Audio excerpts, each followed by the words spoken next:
Hello guys, Nabanita Das Vlogs লৈ সকলোকে স্বাগতম জনাইছো। বহুত দিন হল ভিডিও দিব পৰা নাই আৰু তাৰ কাৰণে বহুত দুখিত। কিন্তু কি কৰিব কানেক্ট হৈ থাকিবই লাগিব যেহেতু আপোনালোক ইমানখিনি সদস্য মোৰ সৈতে জড়িত। এই কাৰণে ভাবিলো এটা ভিডিও দিও। বহুত দিনতে শুট কৰি থোৱা আছিল ভিডিও, বিশেষকৈ মই ৰেচিপি ভিডিও বা ব্লগিং কৰো। জানে আপোনালোকে যি সকলে মোৰ চেনেলত ভিডিও বিলাক চাই আৰু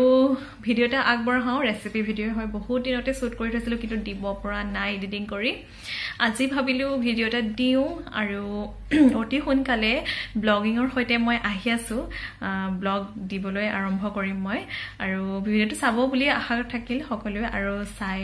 কেনে লাগিল হেখত জনাব কমেন্ট কৰি আৰু লাইক কৰিব, শেয়াৰ কৰিব, উৎসাহ দিব মোক যাতে ভিডিও সদায় বনাই যাব।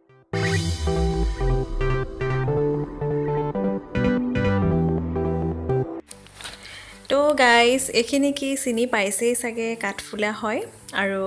কাঠফুলাৰ এই ৰেচিপিটো মই প্ৰথম বনাইছিলো আৰু ৰাখি থলো মই আপোনালোকৰ সৈতে শেয়াৰ কৰিবলৈ। আৰু ফ্ৰেছ কাঠফুলা হয় এখিনি আৰু এইখিনি মই বনাবৰ কাৰণে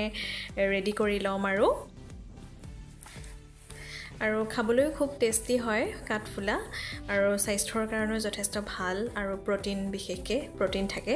কাঠফুলাত। আৰু এয়া দেখিছে মই কাঠফুলাৰ যিখিনি ফুল সেইখিনি মই এৰুৱাই লৈছো এনেদৰে আৰু এনেদৰে এৰুৱাই লম গোটেইখিনি ভালদৰে সাফা কৰি লম আৰু এনেদৰে এৰাই থাকিলো মই ফুলখিনি গোটেইখিনি আৰু এয়া এনেদৰে এৰাই পেলাই মই অলপ কাটি লৈছো ফুলখিনি ভালদৰে সাফা কৰি লৈছো এটা জোখত আৰু এনেদৰে কাটি থাকিলো আৰু এইফালে মই গৰম পানী অকনমান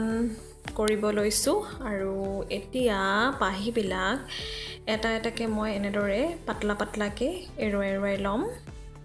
আৰু বিশেষকৈ এনেকৈ এৰুৱাই ললে খাবলৈও ভাল লাগে, মোৰ ভাল লাগে বিশেষকৈ এনেকৈ পাতলাকে এৰুৱাই লৈছো আৰু গোটেইখিনি এনেদৰে মই এৰুৱাই ললো। কাঠফুলাখিনি যথেষ্ট ফ্ৰেছ কাঠফুলা হয় আৰু দেখিছে এইফালে পানী উতলিলে আৰু এতিয়া মই এই গোটেইখিনি এৰুৱাই ললো দেখিলে এনেদৰে স্লাইডকে আৰু 3-4 বাৰ মান মই ভালদৰে কাঠফুলাখিনি ধুই লম। এনেদৰে সাফা পানীত মই ধুই টুকি লৈছো আৰু এনেদৰে বহুতবাৰ 3-4 বাৰ মান ধোৱাৰ পিছত মই এইখিনি ভালদৰে সেকি ইয়াত থৈ লৈছো কাঠফুলাখিনি কাহিখনত আৰু নেক্সট প্ৰসেস মানে মই এতিয়া গৰম পানীখিনিত এখিনি দি দিম। এ দেখিছে গৰম পানীখিনি উতলিলে মই ফ্লেম অফ কৰি দিছো বাৰু, ফ্লেম এতিয়া লাগি থকা নাই। এতিয়া গৰম পানীখিনিত অলপ সময় কাঠফুলাখিনি ভালদৰে দি পেলাই নমাই দিম লগে বেছি সময় তাত ভিজাই নথওঁ মই। এয়া এনেদৰে গৰম পানীত মই কাঠফুলাখিনি দি দিছো আৰু এয়া কাঠফুলাখিনিৰ কাৰণে মই ৰেডি কৰি লৈছো। মই কাঠফুলা বনাম মটৰ, গাজৰ এইবিলাকৰ সৈতে আৰু পিয়াজ কাটি লৈছো মিহিকে, ধনিয়া অকনমান, আদা নহৰুৰ পেষ্ট অকনমান আৰু এ দেখিছে কাঠফুলা গৰম পানীত ভালদৰে ধুই ললো আৰু লগতে লৈ লৈছো এটা কেঁচা জলকীয়া আৰু এইফালে লৈ লৈছো মছলা। যিহেতু কাঠফুলা মাংসৰ দৰে সোৱাদ গতিকে মই মছলা লৈ লৈছো। এইফালে ক্ৰমে মিট মছলা আছে, গৰম মছলা আছে, জিৰা পাউডাৰ, ধনিয়া পাউডাৰ, নিমখ আৰু হালধি আৰু লগতে অকনমান ডাঙৰ ইলাইচি, লং আৰু ডালচেনি। এফালে তাৱা গৰম কৰি মই তেল দি লৈছো আৰু এফালে তেজপাত দিলো আৰু এফালে দি লৈছো কাটি থোৱা পিয়াজখিনি আৰু এইখিনি এতিয়া ভালদৰে লৰাই অকনমান গোল্ডেন ব্ৰাউন হোৱালৈকে ভাজি থাকিম মই আৰু এয়া আদা নহৰু পেষ্টখিনিও দি দিছো। এই গোটেইখিনি গোল্ডেন ব্ৰাউন হৈ গল আৰু আদা নহৰুখিনিৰ সৈতে পিয়াজখিনি দেখিছেই গোল্ডেন ব্ৰাউন হৈছে আৰু এতিয়া ক্ৰমে বাকি সবজিখিনিও মই এড কৰি থাকিম ইয়াত লাহে আৰু এয়া গোল্ডেন ব্ৰাউন হৈ গৈছে আৰু এতিয়া কেঁচা জলকীয়াটো মই ইয়াত এড কৰি দিছো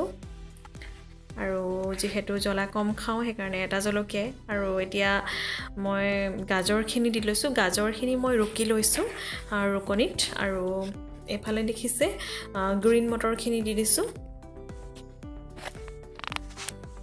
এইখিনি এতিয়া অলপ সময় ভালদৰে লৰাই থাকিম আৰু বাকি মছলা বা নিমখ হালধি এড কৰিম ইয়াত ক্ৰমে এড কৰি যাম ইমান টান নহয় ইজি হয় ৰেচিপিখন বনাবলৈ আৰু খাবলৈ ঠিক সেইদৰে খুব টেষ্টি হয় বিশেষকৈ গাজৰ আৰু মটৰ দিয়াৰ কাৰণে এটা টেষ্ট আহে এক্সট্ৰা বেলেগ ধৰণেও বনাব পৰা যায় মই এনেকৈ বনাই দেখালোঁ আৰু খাবলৈ খুব টেষ্টি আৰু বনাবলৈ সহজ প্ৰথমবাৰ যোনে কাঠফুলা খাইছে তেওঁলোকে এনেদৰে বনাই খালে খুব ভাল পাব খাই এতিয়া দেখিছে মই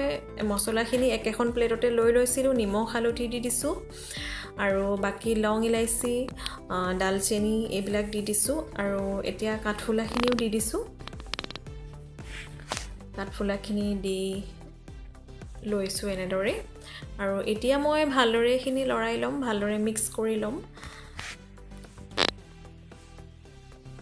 এনেদৰে মিক্স কৰি থাকিলোঁ ভাজি থাকিলোঁ ভালদৰে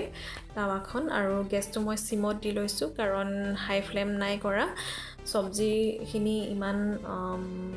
টাইম নালাগিব সিজোতে কাৰণ ৰুকিয়ে লৈছোঁ গাজৰখিনি আৰু কাঠফুলাখিনি আছে বিশেষকৈ এতিয়া বাকি মছলাখিনি মই ইয়াত দি অলপ সময় লৰাই থাকিম কম ফ্লেমতে মই অলপ সময় লৰাই ভাজি থাকিম আৰু যদি পানী এড কৰিব বিচাৰে 1 চামুচ সৰু চামুচেৰে 1 চামুচ পানী বা অকণমান পানী এড কৰিব পাৰে কিন্তু বেছি পানী এড কৰি দিলে হয়তো বেয়া লাগিব খাই এনেকৈ ড্ৰাইকৈ খাই ভাল লাগিব এইখিনি কাৰণ মই সবজিখিনিও তেনেকৈ ড্ৰাই কৰা নিচিনাকৈ মই কাটি লৈছোঁ আৰু এনেদৰে বনাই খালে খাবলৈ টেষ্টি হয় আপোনালোকে হয়তো বিভিন্ন ধৰণে বনাই খাব পাৰে কাঠফুলা যিহেতু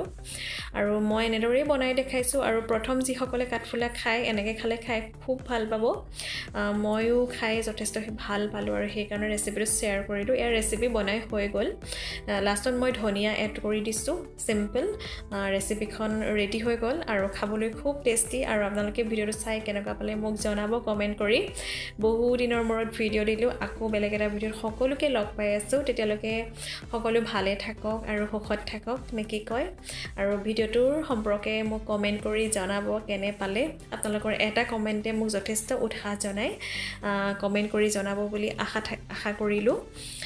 ঠিক আছে আজিলৈ সামৰিছোঁ আৰু ভিডিঅ'টো